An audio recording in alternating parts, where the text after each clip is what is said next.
11 জন ঐক্যজোট কর্তৃক আয়োজিত গণমিছিল পূর্ব আজকে এই সমাবেশের সম্মানিত নেতৃবৃন্দ,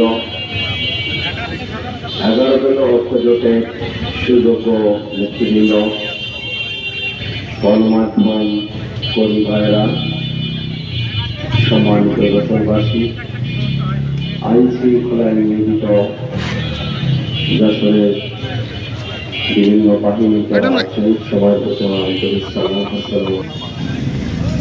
আন্দোলন হয়েছিল 25শে জুলাইতে। যে আন্দোলনকে আমরা 36শে জুলাই বলি, দীর্ঘ 5 আগস্ট পর্যন্ত লাগাতার বিরামহীনভাবে সারা বাংলাদেশে শহর বন্দর নগরে ছাত্র জনতার ঐক্যবদ্ধ আন্দোলনের মাধ্যমে যে ফ্যাসিবাদের পতন হয়েছিল, সেই সময়টা 2 বছর পার হয়ে গেছে। আজকে আবার এই জুলাই মাসে 11 জন ঐক্যজোট বাংলাদেশ জামাত ইসলামীর নেতৃত্বে দীর্ঘ একটি কর্মসূচি ঘোষণা করেছে। আজকে সারা বাংলাদেশে প্রতিটা জেলা এবং উপজেলায় গণমিছিল অনুষ্ঠিত হচ্ছে। আমরা যদি সেই ফ্যাসিবাদের ইতিহাস দিকে তাকাই, আমরা দেখতে পাব দীর্ঘ 15.5 বছর বাংলাদেশ ছিল একটি অন্ধকারের মধ্যে। বাংলাদেশের মানুষের গণতান্ত্রিক অধিকার ছিল না, ভোটের অধিকার ছিল না, মানুষ মৌলিক অধিকার থেকে বঞ্চিত ছিল, রাজনৈতিক অধিকার মানুষের ছিল না। নির্বিচারে রাতের অন্ধকারে মানুষকে ধরে নিয়ে ফাঁস দিয়ে তাদেরকে হত্যা করা হয়েছিল।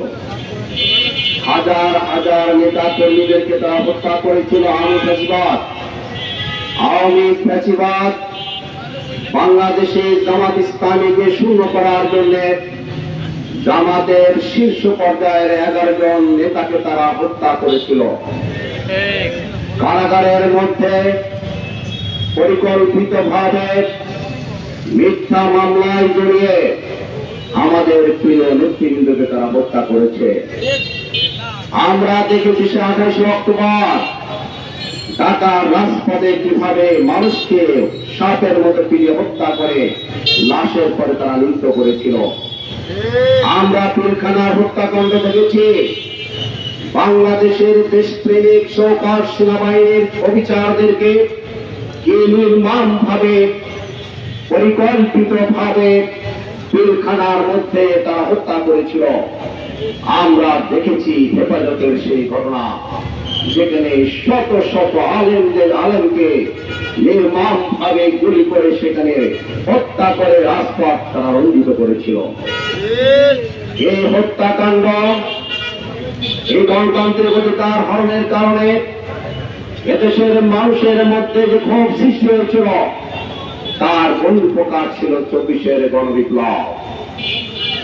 পুলিশের যারা অফিসার ছিল, র্যাবের যারা অফিসার ছিল, যারা মনে করেছিল আজীবন আওয়ামী লীগ ক্ষমতায় থাকবে, 120 পর্যন্ত ক্ষমতায় থাকবে, তারা তাদের গুলি দিয়ে, অস্ত্র দিয়ে নিরস্ত্র মানুষের উপরে নির্মম হত্যা যজ্ঞ চালিয়েছিল, সেটা আমরা দেখেছি। 24-এর গণবিপ্লব হচ্ছে আমাদের চেতনা, 24-এর গণবিপ্লব হচ্ছে আমাদের প্রেরণা। 1971 সালে লাখো শহীদের রক্তের বিনিময়ে আমরা বাংলাদেশকে স্বাধীন করেছিলাম, কিন্তু প্রকৃতপক্ষে মানুষ তার মৌলিক অধিকার কখনো পায়নি। সাম্য, মানবিক মর্যাদা, ন্যায় বিচার এবং গণতন্ত্র বাংলাদেশে কখনোই প্রতিষ্ঠিত হয়নি।